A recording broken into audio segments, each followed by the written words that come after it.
Hey guys, it's Natalie. And JoJo. I always post a little music video about our trips as kind of like reminders and memories for ourselves. But I've gotten several messages about, how we got there, what did we do there, where did we stay. So we decided to make a little intro to our Cuba video and kind of address all those most frequently asked questions instead of replying individually to everyone over and over again.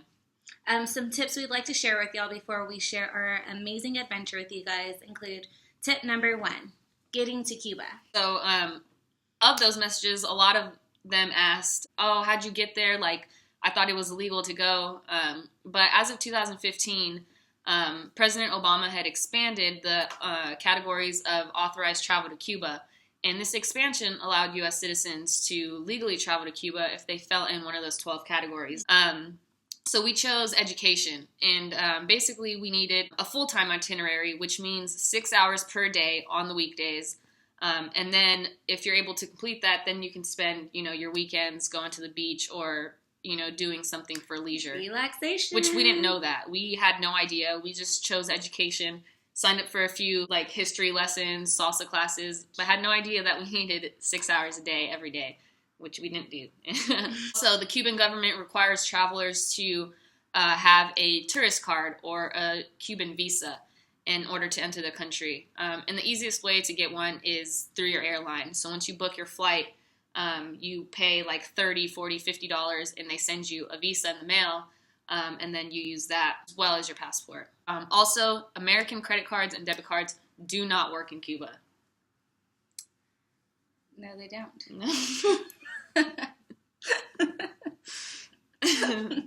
Which brings us to tip number 2. Sorry, guys. Bring cash for your whole trip. So any cards issued by American banks do not work in Cuba. So bring lots of cash. To give you an idea, you can travel there comfortably on about $50 to $100 a day. And bring more to be safe, because if you run out, you're out of luck. And there's basically the Cuban cook, which one cook is equal to $1 American dollar.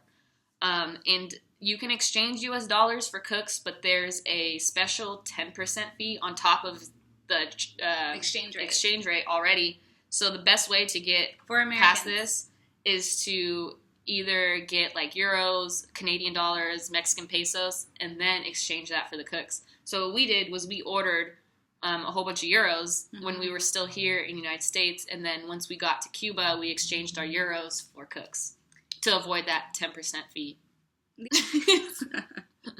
Which brings us to tip number 3. Babe, you're losing me. Hotels and Airbnb. The Airbnb we chose was absolutely perfect, and I will leave the link below in case you guys decide to stay there. I can't look at you because it sticks out. Sun's going down. Okay. It was located in one of the corners of Plaza de Cristo. Ooh, and look at that accent. You like that? Okay. Which was a very lively area. For those who want to experience the Cuban heritage and Cuban music, this is the place for you. The patio views were amazing. Balcony literally wraps around the whole place, which gives you amazing views of old Havana.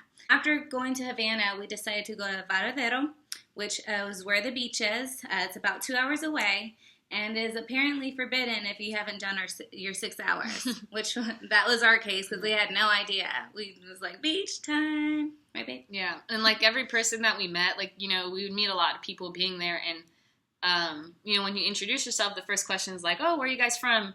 And every time we would say we're from America, they'd get the most shocked look in their face, what are you doing here? How'd you get here? And we're just what do you mean? Are we not supposed to be here? So it had even made us think shit, we're doing something wrong. We probably shouldn't be here. But after a few drinks, we're party. Fuck it. I don't know if you're allowed to cuss. I guess I'll beep it out. Yeah. So we stayed at an all-inclusive resort called Pasto Limar, which was amazing. It was full of young adults ready to party. It was definitely a party spot. Definitely a party spot. And we made some amazing friends there that we still miss to this day. So if you guys are watching, we will see you one day. Go to Canada or something. A tip for getting to Varadero, you have to arrange a taxi to take you there. It's usually about 90 cooks each way, but if you hustle the guy, or not even hustle, I'm not going to say hustle, that sounds mean, but if you get someone to do it round trip too. If you negotiate with the person, you can get lucky like us and get 120 cooks round trip, which is an amazing deal. So try to negotiate the price because they will try to get you. I mean, but you also have to. Would you say like you have to rely on? You do have to rely on trust because you don't have a phone. You don't have a way to talk to them. So pick us up here at this time on this corner, and just like hope that 3 days later he remembers to come pick you up. So all you people with trust issues, trust is a must on this one. That was a good one. We were gonna list like a few like cool clubs to go to, but we realized like everyone has a different sort of genre that they're into. So instead of listing a few clubs, like these are just a few places that you have to go to. Must go. Like must goes. So the first one is called Fábrica de Art, which is a Cuban art factory, and it's like a maze of 3 different floors in like 10 or more rooms with like one room has live theater, another room has live music, then a bar, then food stands, then a dance floor, and then art exhibitions that are like out of this world, like crazy art exhibitions. It's unreal, and we can't explain it. It's something you have to go see for yourself. Yeah, like you didn't go to Havana if you didn't go to La Fábrica, like for real. Another stop to make is at Bodeguita del Medio. Bodeguita del Medio. That one. For a mojito and a cigar. And this was Ernest Hemingway's favorite spot to come to. And it claims to be the birthplace of the mojito cocktail. So it's a really cool spot to check out. They also have live music there. And bomb-ass mojitos, for real. They were really good. And the last place is the Malecon, which is like a lovely seaboard to walk along, sit by, and like people watch. You go at night, you meet locals that are there to socialize, relax, drink, sing. And basically you just come there with your rum, with your cigars, with whatever, and you just chill along this boardwalk, and like people just like interact with each other. Like everyone's just there to chill, and it's a lot better than going to like a nightclub and like paying for cover and all that, even though everything's super cheap. Yeah. Tip number 5, make sure you take a salsa lesson dance. This is so nice to experience, especially with the girl we decided to take the dance lesson with. Her name was Litzandra. She welcomed us to her home, and we did the class with a few other girls on her patio. And her patio is super cute. Y'all know how I feel about patios. If I'm on a patio, I am one happy camper. So we'll drop the link to Alexandra's dance class. You can find her on Airbnb. Super cheap. It was like $11. It's something you don't want to miss, especially like if you're going to go out dancing. You need to know those moves. If you're traveling to Cuba, you're now allowed to bring back $400 worth of souvenirs. And this includes $100 worth of Cuban cigars. So make sure you do that. And don't forget the rum. And the most important tip, like, of all this is go now rather than later. Because this stuck-in-time feeling that Cuba has generated is the result of 4 decades long that the country's leader held a grudge against the United States.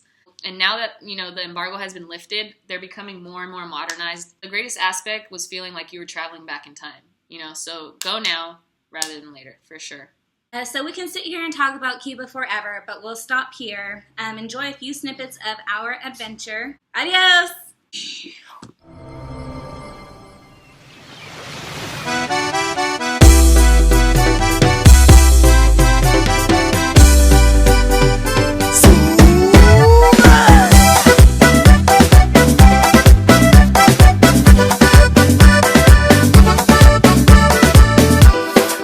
No te dije lo que me haces falta cuando te hacía falta mi amor, y me abandonaste ahí dejando solo este loco corazón.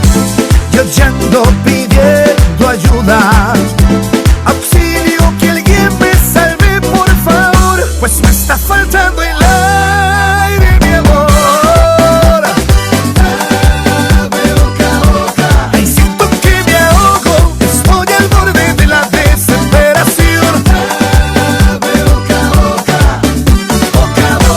Ay, necesito, ay, que me da, dame un solito que no puedo respirar.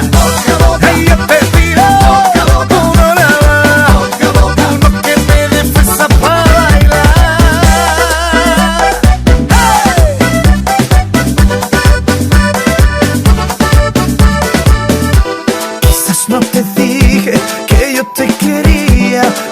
tú querías, mi amor. Que si te marchaste dejándome libre, libre entre tanta tentación. Yo ya ando pidiendo ayuda, auxilio, que alguien me salve, por favor, pues me está faltando el aire, mi amor. Abre boca a boca. Ay, siento que me ahogo, estoy al borde de la desesperación. Abre boca a boca, boca a boca. Ay, necesito boca a boca. Ay, ¿qué me da? Boca a boca. Dame un solito que no puedo respirar. Boca a boca. Ay, ya te pido boca a boca. Uno nada más. Boca a boca. Uno que me dé fuerza para bailar. Se acelera. Y ahora tú andas libre como el viento, y yo aquí ahogado por tu beso.